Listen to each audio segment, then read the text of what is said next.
Arrange marriage वाली बहू यानी अदिति भाभी प्रेग्नेंट है और मैंने खुद उन्हें आज कई बार उल्टियां करते हुए देखा है। शादी के अगले ही दिन ये सब होना क्या आपको अजीब नहीं लगता? ये तुम क्या बकवास कर रही हो रश्मि?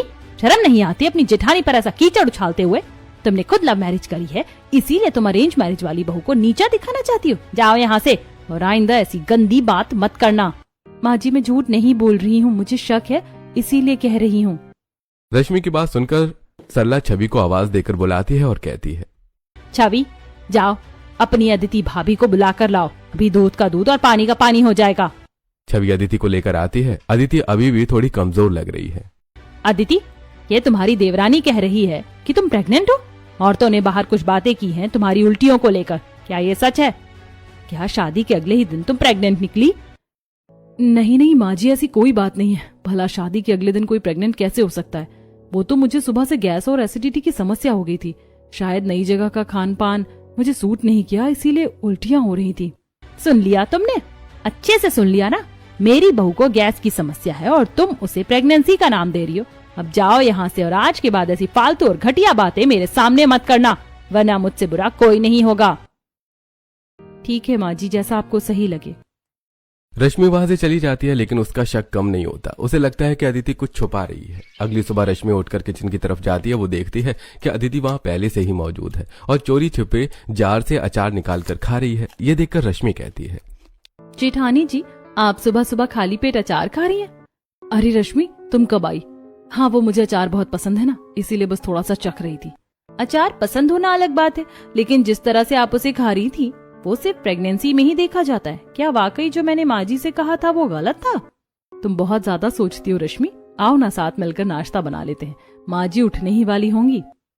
दोनों साथ में खाना बनाने लगती हैं। तभी सरला वहां आती है और कहती है, रश्मि यहाँ खड़े होकर बातें मत बनाओ, जाओ जाकर बाड़े में जितने कपड़े हैं वो सारे धो लो और कपड़े धोने के बाद पूरे घर की साफ सफाई कर लेना। मेरी बहन आने वाली है, घर चमकना चाहिए। माँ जी मैं पहले अदिति भाभी के साथ खाना बनवा लेती हूँ, फिर कपड़े धो लूंगी। कोई जरूरत नहीं है, खाना बड़ी बहू बना लेगी, वो एक्सपर्ट है।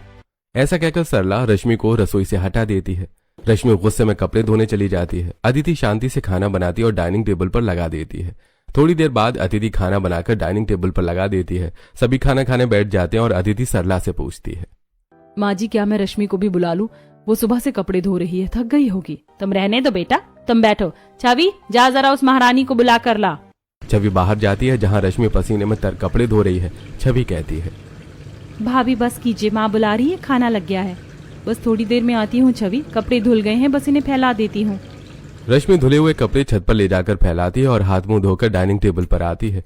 वो देखती है कि सरला अदिति को बड़े प्यार से अपने हाथों से निवाला खिला रही है और कह रही है, बहू तुम थोड़ा ज्यादा खाओ, तुम कल बीमार थी ना, शरीर में कमजोरी आ गई होगी। लो ये सब्जी और लो। ये देखकर रश्मि मन ही मन सोचती है, जेठानी जी पर कितना प्यार लुटाया जा रहा है और मेरे साथ इतना बुरा व्यवहार, ये भेदभाव सिर्फ इसलिए क्योंकि मैंने अपनी पसंद से शादी की।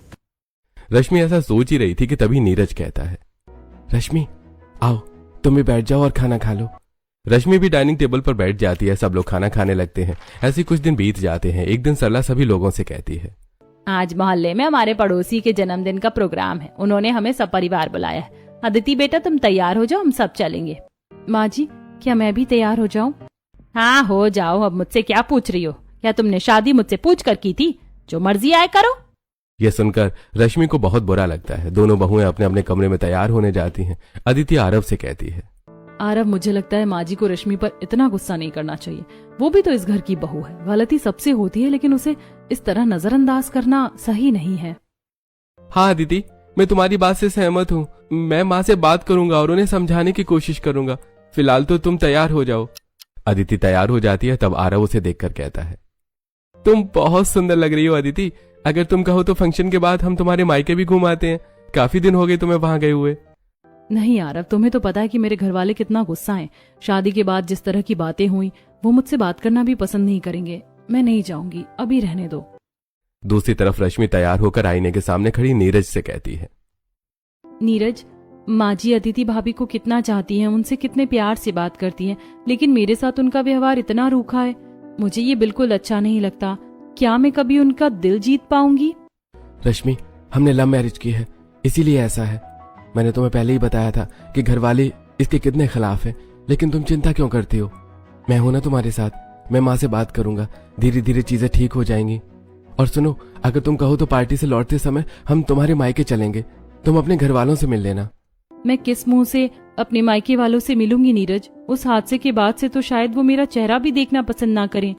थोड़ी देर बाद दोनों बहुएं बाहर आती हैं। छवि उन्हें देखकर कहती है, भाभी, आज तो आप दोनों ही बहुत सुंदर लग रही हो, नजर ना लगे किसी की।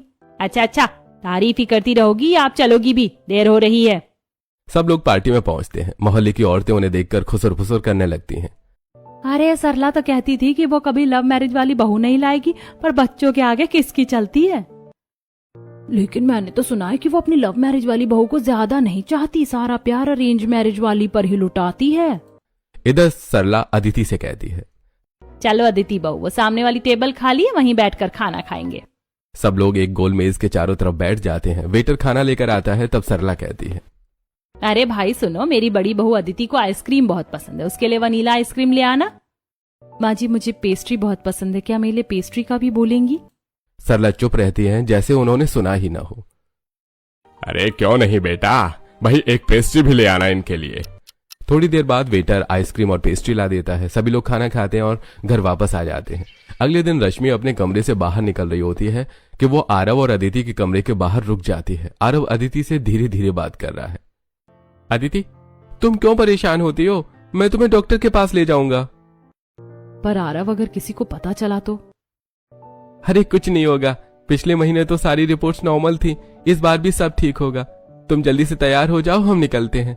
रश्मि ये सुनकर दंग रह जाती है। उसका शक अब यकीन में बदलने लगता है। वो अपने कमरे में वापस आती है और अपने आप से कहती है, डॉक्टर के पास और पिछले महीने की रिपोर्ट, इसका मतलब